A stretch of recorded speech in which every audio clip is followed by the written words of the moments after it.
ఢిల్లీ నుంచి వచ్చిన పోలీసులు, రాంచీ నుంచి వచ్చిన పోలీసులు ఇద్దరు కలిసి ఆఫ్తాబ్ అనే ఒక ఐసిస్ ఉగ్రవాదిని పట్టుకున్నారు.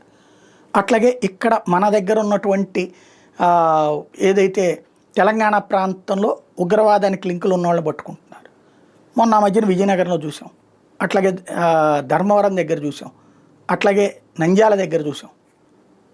ఐసిస్ భావజాలాన్ని నిశ్శబ్దంగా సోషల్ మీడియా ద్వారా పెంచుతున్నారు. ఎవరైతే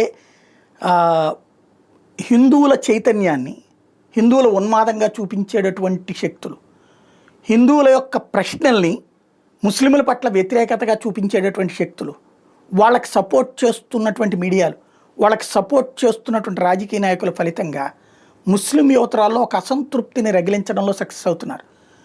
అబద్ధాలని వల్లెవేసి చెప్తున్నారు, నిజాలని సమాధి చేసి చెప్తున్నారు. ఆర్ఎస్ఎస్ అనేటటువంటిదో లేకపోతే హిందుత్వ సంస్థలు ఏది ముస్లింలకు వ్యతిరేకం కాదు.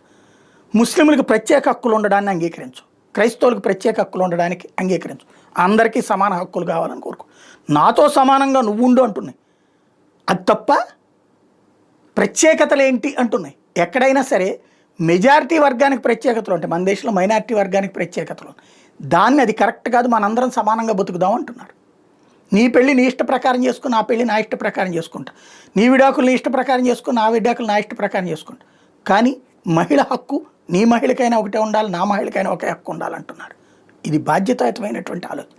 అలాంటిది వాస్తవికమైనటువంటి చర్చల రూపంలో కాకుండా దాన్ని అన్యమతాలకు సంబంధించినటువంటి అవమానకరంగా వాళ్ళని రెచ్చగొట్టేటటువంటి ప్రయత్నం జరుగుతూ ఉంది.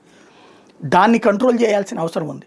మీడియా, సోషల్ మీడియా ఈ రెండూ కూడా బాధ్యతాయుతంగా ప్రవర్తించకపోతే ఇట్లాంటి వాళ్ళు అనేక మంది పుట్టుకొస్తారు.